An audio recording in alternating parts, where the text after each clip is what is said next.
Hello student, स्वागत है आप लोगों का आपके अपने चैनल यूपी परीक्षा पे। और मैं राकेश कुमार, आपका केमिस्ट्री टीचर, एक बार फिर नए लेक्चर के साथ और बहुत ज्यादा इंटरेस्टिंग लेक्चर के साथ। जैसा कि आप लोग जानते हैं, लास्ट लेक्चर में हम लोगों ने क्या पढ़ा था? हम लोगों ने पढ़ा था नाइट्रिक एसिड बनाने की ओस्टवाल्ड विधि, यानी नाइट्रिक एसिड कैसे बनाते हैं ओस्टवाल्ड विधि से, इसके बारे में हम लोगों ने सीखा था। आज का जो लेक्चर है हमारा, आज का भी लेक्चर नाइट्रिक एसिड बनाने की विधि पर ही डिपेंड है। लेकिन आज जो विधि है वो नेक्स्ट है, और आज की विधि का नाम है, बहुत ज्यादा इंपॉर्टेंट बोर्ड के एग्जाम के लिए, उस विधि का नाम है बर्कलैंड तथा आइड की विधि, बर्कलैंड एंड आइड मेथड। ये विधि बहुत ज्यादा इंपॉर्टेंट है, मतलब कतई जहर कह दीजिए, जहर कातिल कहते हैं इसे, मतलब कतई जहर है, समझ लीजिए।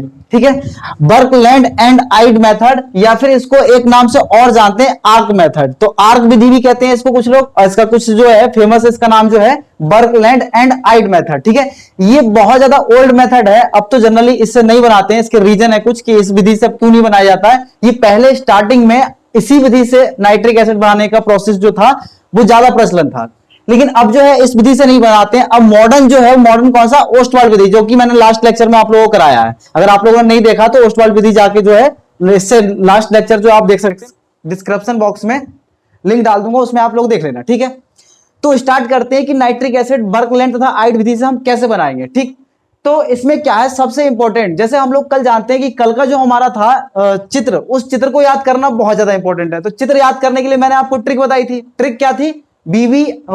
उल्लू आजा अब। लास्ट लेक्चर में जो ट्रिक था वो क्या था? उल्लू आजा अब। तो उससे हमने क्या चित्र याद कर लिया। तो आज जो है, आज भी ये चित्र है, और एग्जाम में जो हमारे आता है बोर्ड के एग्जाम में, तो उस एग्जाम में कैसे पूछते हैं? वो कहते हैं सचित्र वर्णन कीजिए, नाइट्रिक एसिड बनाने की बर्कलैंड तथा आइड विधि लिखिए और इसका सचित्र वर्णन कीजिए। सिद्धांत भी लिखना है, उसका चित्र भी बनाना है, उसकी रिएक्शन भी लिखनी है, तो सारी चीजें लिखनी है, हिंदी भी लिखना है। तो इन सब चीजों के बारे में लिखने के लिए, और चित्र बहुत सारे हैं, एक चित्र नहीं है, पी ब्लॉक में कम से कम 10-12 चित्र हैं। अब सब चित्र को याद करना पॉसिबल नहीं है, तो उसी के लिए मैं आपको ट्रिक से चित्र याद करवा रहा हूं, ताकि अगर आप एक बार चित्र याद कर लिया तो आपको पूरी विधि भी याद रहेगी और रिएक्शन भी याद रहेगी। इसीलिए मैं ट्रिक बता रहा हूं, वरना ट्रिक का कोई मीनिंग नहीं है यहां पर। तो उस चित्र के लिए जैसे ट्रिक था, वैसे इस चित्र के लिए भी ट्रिक है। इसमें जैसे कुछ चैम्बर है, उस चैम्बर का मैंने नाम लिख रखा है। जैसे फर्स्ट जो है, इसमें वैद्युत भट्टी का यूज करते हैं। क्यों यहां पर वैद्युत भट्टी का यूज किया जा रहा है, इसका रीजन बताएंगे। सेकेंड कूलर है, उसके बाद जो है यहाँ पर बॉयलर, उसके बाद ऑक्सीकारक स्तंभ और अवशोषण स्तंभ। तो इस चित्र को याद करने के लिए ट्रिक क्या है?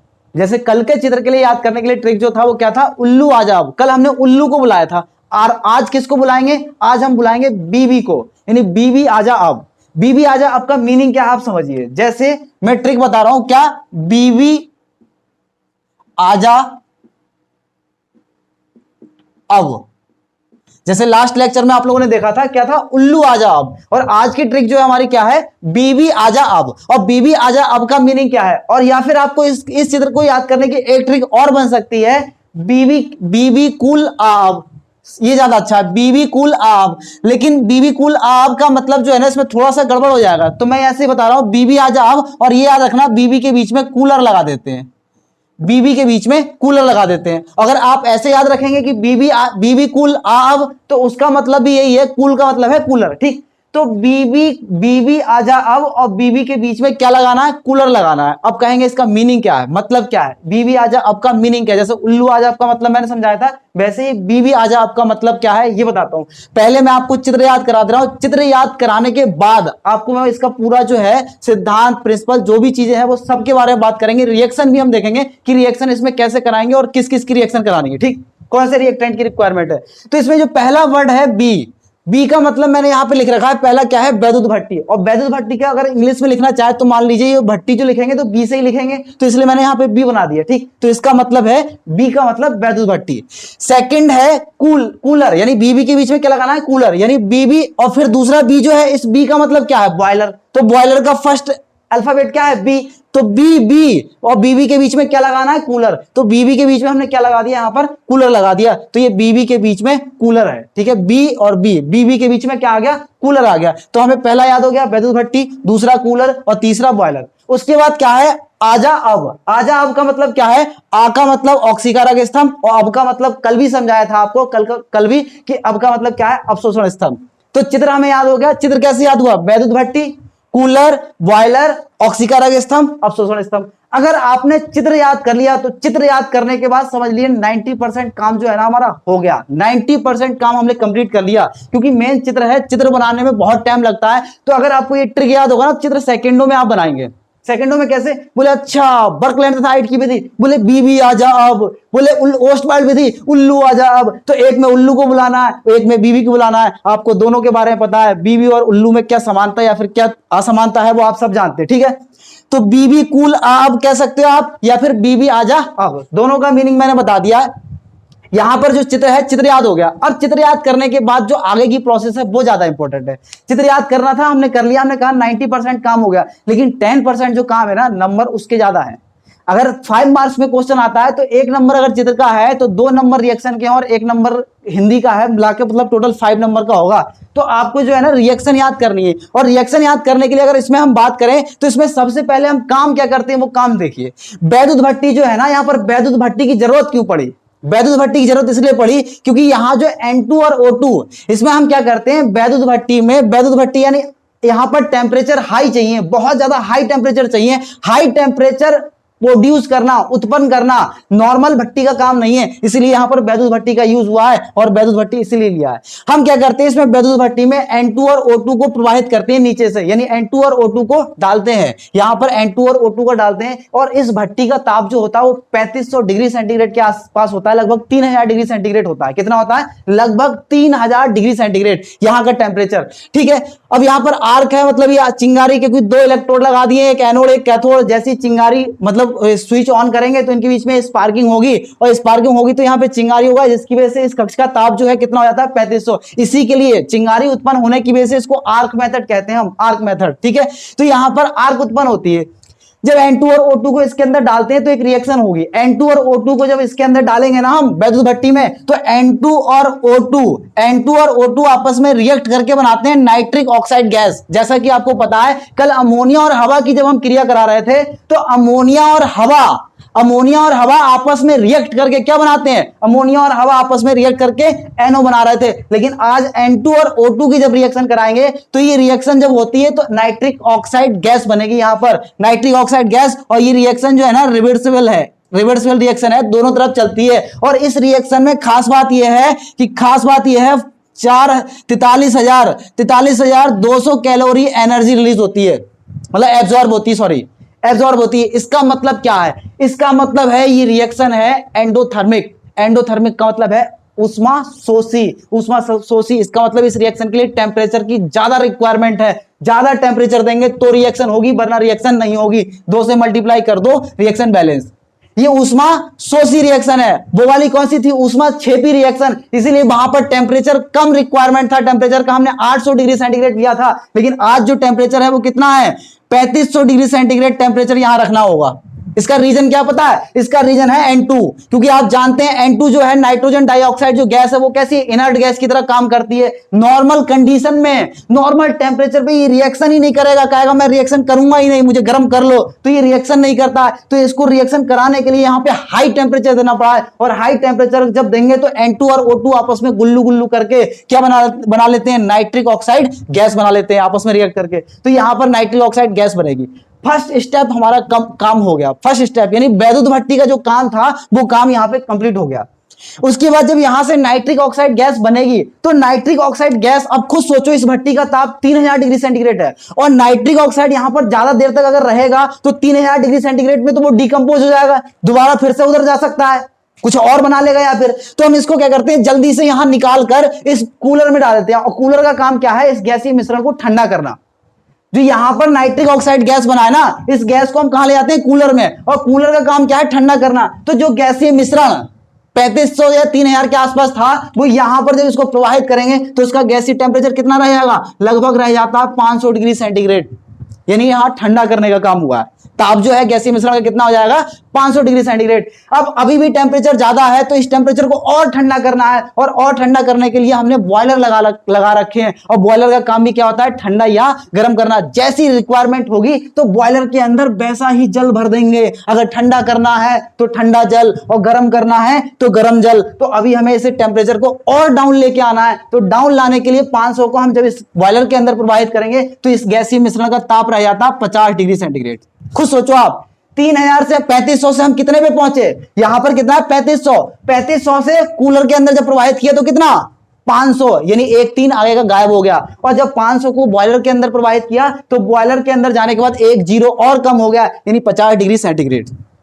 अब आपको पता है, अब आपको क्या पता है, अगर आपने ओस्टवाल्ड विधि देखी है तो ये विधि आगे की जो है ना सेम है, सेम टू सेम ओस्टवाल्ड विधि है। अगर आपको ओस्टवाल्ड विधि याद तो बर्कलैंड अपने आप याद, एक के साथ एक फ्री, ठीक है, एक के साथ एक फ्री। तो ये जो है 500 डिग्री सेंटीग्रेड, यहां से प्राप्त गैसीय मिश्रण को हम कहां ले आएंगे, ऑक्सीकारक स्तंभ में। और ऑक्सीकारक स्तंभ का आपको काम पता है, जैसा नाम वैसा काम। तो ऑक्सीकारक स्तंभ में जब ले जाएंगे तो यहां से प्राप्त गैसीय मिश्रण जो NO और शेष जो O2 बचेगी, NO और शेष O2 के मिश्रण को जब हम ऑक्सीकारक स्तंभ में ले आते हैं तो जैसा नाम वैसा काम। इसका मतलब यहां पर है नाइट्रिक ऑक्साइड का क्या होगा, ऑक्सीकरण। नाइट्रिक ऑक्साइड का क्या होगा, ऑक्सीकरण। यानी नाइट्रिक ऑक्साइड O2 के साथ रिएक्ट करके क्या बना लेता है, नाइट्रोजन डाइऑक्साइड गैस, ठीक है। यानी ऑक्सीकारक स्तंभ में कौन सी गैस बनेगी, नाइट्रोजन डाइऑक्साइड गैस बनती है। तो नाइट्रोजन डाइऑक्साइड हमने गैस बना ली। अब यहां से प्राप्त गैसीय मिश्रण को हम कहां ले आएंगे, आप खुद बताइए। आपने लास्ट लेक्चर देखा है, यहां से प्राप्त गैसीय मिश्रण को हम कहां ले आते हैं, अवशोषण स्तंभ में। अवशोषण स्तंभ में क्या होता है, क्वार्ट्ज भरे होते हैं। ये जो है क्या भरा है, क्वार्ट्ज, QUARTZ, क्वार्ट्ज भरे हैं, क्वार्ट्ज पत्थर। और ऊपर से क्या करते हैं, ऊपर से करते हैं जल की वर्षा। ऊपर से हमने क्या कर दी, जल की वर्षा। ये विधि बहुत ज्यादा इंपॉर्टेंट है, कातिल है, कातिल, कतई जहर। मतलब बोर्ड में कई बार पूछा गया है, बोर्ड एग्जामिनर का जो है ना फेवरेट, ओस्टवाल्ड विधि, बर्कलैंड आइट विधि, ये सब जो है most most most most important विधि है। अगर आपने इसको याद कर लिया तो समझ लो लाइफ बन गई, यानी 5 नंबर आपके पक्के हो गए, ठीक है। तो 5 नंबर अगर आपको चाहिए तो जो है इस मेथड को पूरी तरीके से याद करना, और मैं अभी के अभी याद करा दूंगा आपको, सेम टू सेम। अभी इसी टाइम में वीडियो देखते देखते अगर याद ना हो जाए तो नाम बदल देना, ठीक है। तो क्वार्ट्ज भरा होता है, ऊपर से हम क्या करते हैं, जल की वर्षा। यहां से प्राप्त गैसीय मिश्रण और H2O। इसके बाद की कहानी आप सबको पता है, क्या कहानी थी इसके बाद की, कि जब ऊपर से H2O और नीचे से NO2, तो NO2 की क्रिया जब जल से कराएंगे तो इसके बाद क्या होता है, पूरी दुनिया को पता है। जब NO2 की क्रिया जल के साथ कराते हैं तो 2 भैया बनते हैं। जब NO2 की क्रिया जल के साथ कराते हैं तो 2 भैया बनते हैं, जिनमें 1 साल का अंतर होता है, जिनमें 1 साल का अंतर होता है। एक बनता है नाइट्रसम यानी HNO2, और एक बनता है नाइट्रिकम यानी HNO3। छोटा वाला मर जाता है, कल की रिएक्शन है इसके आगे की, छोटा वाला मर जाता है और किस में बदल जाता है, बड़े वाले में बदल जाता है। और बड़े वाले में बदल जाता है और क्या कहते हुए मरता है, नो वाटर, नहीं पियेंगे पानी, मर रहा है। इसके नीचे का मुझे लग रहा है दिखेगा नहीं, इसलिए मैं ऊपर लिख दे रहा हूं ये रिएक्शन, ठीक है। तो इसके आगे का जो है यहां हम लिखते हैं, ये शायद रिएक्शन ना दिखे इसलिए मैं इधर लिख दे रहा हूं। इसके बाद क्या है, NO2 की क्रिया जब जल के साथ कराएंगे तो क्या होता है, 2 भैया बनते हैं, जिनमें 1 साल का अंतर होता है। छोटा वाला मर जाता है, बड़े वाले में बदल जाता है। छोटा वाला मर जाता है और बड़े वाले में बदल जाता है। और क्या कहते हैं वो मरता है, नो वाटर। नो वाटर का मतलब 2 NO और वाटर का मतलब पानी। नहीं पियेंगे पानी, मर रहा है। लास्ट टाइम में पानी नहीं पीना। अब यहां 3 से मल्टीप्लाई कर दो और नाइट्रिक एसिड यहां पर बन गई। और हमारा जो ये नाइट्रिक एसिड था हमें यही बनाना था। विधि बहुत आसान है। अगर आपको ओस्टवाल्ड विधि याद है तो ओस्टवाल्ड विधि के साथ आपको बर्कलैंड तथा आइट विधि जो है फ्री में है, फ्री एक के साथ एक फ्री, ठीक है। बिल्कुल बहुत ज्यादा इंपॉर्टेंट है। अगर ओस्टवाल्ड विधि याद तो ये भी बात याद, और ये याद तो मैं प्रयोगशाला विधि कराऊंगा, प्रयोगशाला विधि भी याद। हर चित्र के लिए ट्रिक है। जो चित्र कठिन है उन चित्रों के लिए ट्रिक है, और जो आसान है तो आसान तो सबको याद है। हम कठिन चीजों के लिए ट्रिक बनाएंगे, बाकी आसान को ऐसे याद करेंगे, ठीक। तो ये विधि जो है पूरी तरीके से कंप्लीट हो गई। मैं इसको एक बार रिपीट कर दे रहा हूं। अगर एक बार रिपीट करने के बाद पूरा ये फाइनल कर देंगे हम। इसमें कुछ जो इंपॉर्टेंट पॉइंट है आपको याद रखने होंगे कि इसमें इंपॉर्टेंट पॉइंट क्या है, ठीक है। तो सबसे पहला हमारा काम क्या है, इस चित्र को याद करना। इस चित्र को याद करने के लिए जो ट्रिक है वो ट्रिक आपको याद होना चाहिए। ट्रिक क्या है, बीवी आजा अब। कल हमने किसको बुलाया था, उल्लू को, और आज किसको बुलाया है, बीवी को। बीबी आजा अब, और बीबी के बीच में क्या लगाना, कूलर, ताकि गर्मी ना लगे। बीबी के बीच में क्या लगाना है, कूलर, तो गर्मी का महीना, गर्मी ना लगे, हाय ये गर्मी, ठीक है। तो बीबी के बीच में कूलर लगा दो। बी का मतलब क्या, वैद्युत भट्टी, और बी का मतलब क्या, बॉयलर, और बी यानी वैद्युत भट्टी और बॉयलर के बीच में क्या लगाना, कूलर। कूलर का काम क्या होता है, ठंडा करना। उसके बाद क्या है, आजा अब। आजा अब का मतलब ऑक्सीकारक स्तंभ और अवशोषण स्तंभ। चित्र याद, आधा काम याद। चित्र याद करने के बाद इसकी हिंदी जो लिखते हैं हम क्या करते हैं, सबसे पहले वैद्युत भट्टी में हम क्या करते हैं, N2 और O2 के मिश्रण को प्रवाहित करते हैं। N2 और O2 के जब मिश्रण को प्रवाहित करेंगे तो इसमें क्या होगा, निम्न क्रिया होगी। इस कक्ष का ताप कितना होता है, 3500 डिग्री सेंटीग्रेड ताप होता है, और यहां पर निम्न क्रिया होती है, N2 और O2 आपस में रिएक्ट करके क्या बनाते हैं, NO बनाते हैं, यानी नाइट्रिक ऑक्साइड गैस। और ये रिएक्शन जो है कैसी है, उष्मा शोषी, यानी इसमें उष्मा देना पड़ रही है, हाई एनर्जी चाहिए, हाई टेम्परेचर। तो हाई टेम्परेचर, इसीलिए हमने यहां पर टेम्परेचर कितना दिया है, 3500 डिग्री सेंटीग्रेड। यहां से प्राप्त गैसीय मिश्रण जो नाइट्रिक ऑक्साइड गैस बना है, इस कक्ष का ताप बहुत ज्यादा है, और कक्ष का ताप बहुत जब ज्यादा होगा तो ये जो हमारा कंपाउंड बना है ना, इसका मन करेगा बोले इतने टेम्परेचर पे रहना है, और इतने टेम्परेचर पे तो मैं तो खोल जाऊंगा गरम गरम। तो बोले इससे बढ़िया तो मैं वहीं था, N2 और O2 पहले की तरह, मैं जब N2 O2 के प्रेजेंस में था तभी उसी टाइम में अच्छा था। तो वापस आने की कोशिश करेगा, जब वापस आने की कोशिश करेगा तो इसको हम बड़ा चालाकी से क्या करेंगे, टेम्परेचर को तुरंत ठंडा कर देंगे। तो जो 3500 है, 3500 से इसको कितना ले आएंगे, तुरंत 500 पे, और जब 500 पे ले आएंगे तो इसको ठंड लग जाएगी, और ठंड लग जाएगी तो ये सिकुड़ के बैठ जाएगा थोड़ी देर, तो सिकुड़ के थोड़ी देर बैठ जाता है। यहां से इसके बाद इसको और ठंडा करते हैं, 50 पे बुल्ले जमा देते हैं। तो ये अब फुदक जो फुदक रहा था ना, ये कूद रहा था, तो कूदक इसका कूदना जो है वो बंद कर देंगे, 50 पे ले आए। अब जो है हमारा मॉलिक्यूल बिल्कुल ठंडा हो गया है। अब उसके साथ जैसा ट्रीट करना ना वैसा ट्रीट कर सकते हो आप। तो NO बना, उसको अब यहां से कहां ले आएंगे, ऑक्सीकारक स्तंभ में। और ऑक्सीकारक स्तंभ का आपको काम पता है, जैसा नाम वैसा काम। तो यहां पर क्रिया कौन सी होगी, ऑक्सीकरण की, यानी NO और O2 आपस में रिएक्ट करके NO2 बनाएंगे, और यहां से प्राप्त गैसीय मिश्रण जो होगा उसको कहां ले जाएंगे, अवशोषण स्तंभ में। अवशोषण स्तंभ में क्या होता है, क्वार्ट्ज भरे होते हैं और ऊपर से जल की वर्षा करते हैं। NO2 और H2 जब आपस में रिएक्ट करेंगे, ये रिएक्शन बैलेंस नहीं है, आप बैलेंस कर लेना 2 से गुणा करके, ठीक है।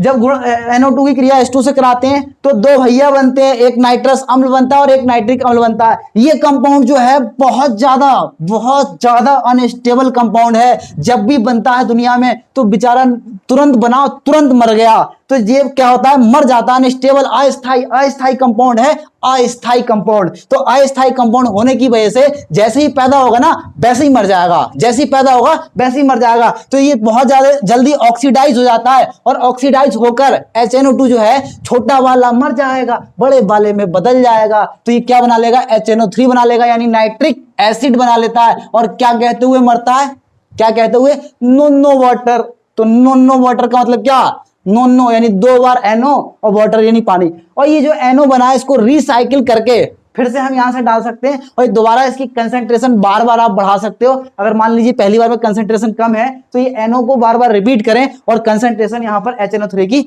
बढ़ जाएगी, ठीक।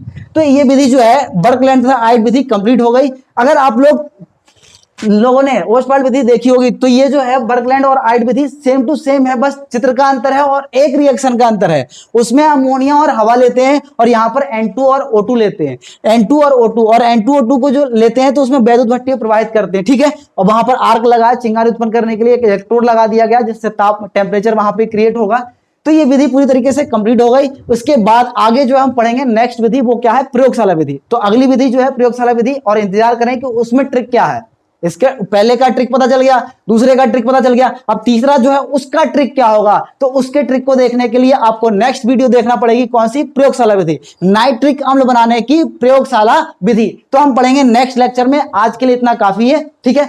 अगर आप लोग चैनल पे नए हैं और आपको वीडियो सही लग रही है तो चैनल को सब्सक्राइब करें और वीडियो को लाइक कीजिए, और वीडियो को अपने दोस्तों के साथ शेयर कीजिए ताकि आपके दोस्त जो है उन लोगों को भी फायदा हो इस चीज का, ठीक। बोर्ड में रिएक्शन याद करना और चित्र याद करना और हिंदी याद करना बोर्ड के एग्जाम के लिए बहुत ज्यादा टफ है। तो जहां पर ट्रिकी चीजें आएंगी वहां पे मैं ट्रिक से आपको याद करा दूंगा। तो ये रिएक्शन आप लास्ट तक याद रख सकते हैं। कुछ पॉइंट है, ऐसा नहीं है हम हर जगह ट्रिक से ही काम चलाएंगे। इतनी सारी ट्रिक याद करना तो एक तो अलग किताब बन जाएगी ट्रिक की। जहां जो चीज इंपॉर्टेंट है वहां के लिए हम ट्रिक बनाएंगे, बाकी तो केमिस्ट्री जैसी होगी कॉन्सेप्ट बेस्ड तो मैं कॉन्सेप्ट पढ़ाऊंगा, और जहां पे ट्रिक की रिक्वायरमेंट है वहां पे हम ट्रिक की बात करेंगे, ठीक। मेन यहाँ जो है आपको याद रखना है कि ये उष्मा शोषी है, उष्मा छेपी है। तो उष्मा शोषी रिएक्शन जो होती है उसके लिए आपको पता है कि लासातेलिए बाबा ने एक बात बताई थी, लातेपेलिये नियम सुना है ना आपने, लातेपेलिये नहीं, लासातेलिये नियम। लासातेलिये नियम ने कहा है कि जो उष्मा शोषी अभिक्रिया होती है उस केस में टेम्परेचर ज्यादा देना पड़ता है, तो इसीलिए यहाँ पर टेम्परेचर हाई है। हाई टेम्परेचर क्यों है? क्योंकि ये जो N2 है ना, N2 इनर्ट गैस है, और इनर्ट गैस है तो इनर्ट गैस होने की वजह से ये जनरली नॉर्मल कंडीशन पर रिएक्शन करेगा नहीं, और नॉर्मल कंडीशन पे जब रिएक्शन नहीं करेगा तो इसके लिए रिएक्शन कराने के लिए इसको ज्यादा टेम्परेचर देना पड़ेगा। कहता हम नहीं करेंगे, नॉर्मल टेम्परेचर पे इसको करोगे ना रिएक्शन। क्योंकि नाइट्रोजन की कहानी क्या है, नाइट्रोजन के अंदर ट्रिपल बॉन्ड है, नाइट्रोजन के अंदर ट्रिपल बॉन्ड है, और ट्रिपल बॉन्ड सोचो, एक बॉन्ड को तोड़ने के लिए ही बहुत ज्यादा टेम्परेचर चाहिए, बहुत ज्यादा एनर्जी की रिक्वायरमेंट होती है, और यहां तो तीन बॉन्ड है, तो तीन बॉन्ड नॉर्मल कंडीशन में नहीं टूटेगा, और यहां पर एक सिग्मा 2 पाई और एक सिग्मा 2 पाई होने की वजह से बहुत ज्यादा हाई स्ट्रेंथ है इस बॉन्ड की, तो नॉर्मल कंडीशन में तो N2 इनर्ट है, रिएक्शन करता ही नहीं है। अगर खुद सोचो, अगर रिएक्शन करता होता नॉर्मल कंडीशन में तो जो एटमॉस्फेयर में इतनी सारी N2 गैस है, नाइट्रोजन गैस जो प्रेजेंट है, वो सारी की सारी आपस में रिएक्ट करके, मतलब किसी H2 के साथ O2 के साथ रिएक्ट करके बहुत सारे कंपाउंड बना लेता, और N2 जो है खत्म हो चुका होता। आप खुद सोचो ना, तो ये इनर्ट गैस जो है बहुत सारी कंडीशन होती है किसी रिएक्शन की कराने के लिए, तो वो सारी जब कंडीशन होगी तभी N2 रिएक्ट करेगा। तो इतना टेम्परेचर नहीं है बाहर का कि N2 का बॉन्ड टूटे और वो किसी के साथ रिएक्ट करे। रिएक्शन अगर होती भी होगी बहुत स्लो होती है, जो कि नाम मात्र की होती है। सोचो N2 H2 के साथ रिएक्शन करा के अमोनिया बना ले, तो सोचो अमोनिया बनी हुई होगी हवा में, तो ऐसा होता नहीं ना, ठीक। तो ये बहुत ज्यादा इनर्ट गैस है, इसलिए यहाँ पर हाई टेम्परेचर दिया गया है। उष्मा शोषी अभिक्रिया, और एनर्जी कितनी निकलती है? 43,200 किलो कैलोरी से निकलती है। कल वाले लेक्चर में जो मैंने बताया था वो लगभग 21,000 कैलोरी जो उष्मा थी उसमें रिलीज होती थी, और यहाँ क्या है, एब्जॉर्ब हो रही है, उष्मा शोषी है, और वो क्या थी, उष्मा छेपी, ठीक। तो आज के लिए इतना काफी है, मिलते हैं नेक्स्ट लेक्चर में नेक्स्ट टॉपिक के साथ। और नेक्स्ट लेक्चर में जो हम पढ़ेंगे वो क्या पढ़ेंगे, प्रयोगशाला विधि। नाइट्रिक एसिड बनाने की 3 विधि जो है बहुत ज्यादा इंपॉर्टेंट है, मैं तीनों कराऊंगा, तीनों आपको ट्रिक से बताऊंगा, ठीक। तो मिलते हैं नेक्स्ट लेक्चर में। थैंक्स फॉर वॉचिंग, आज के लिए इतना काफी है, ठीक है।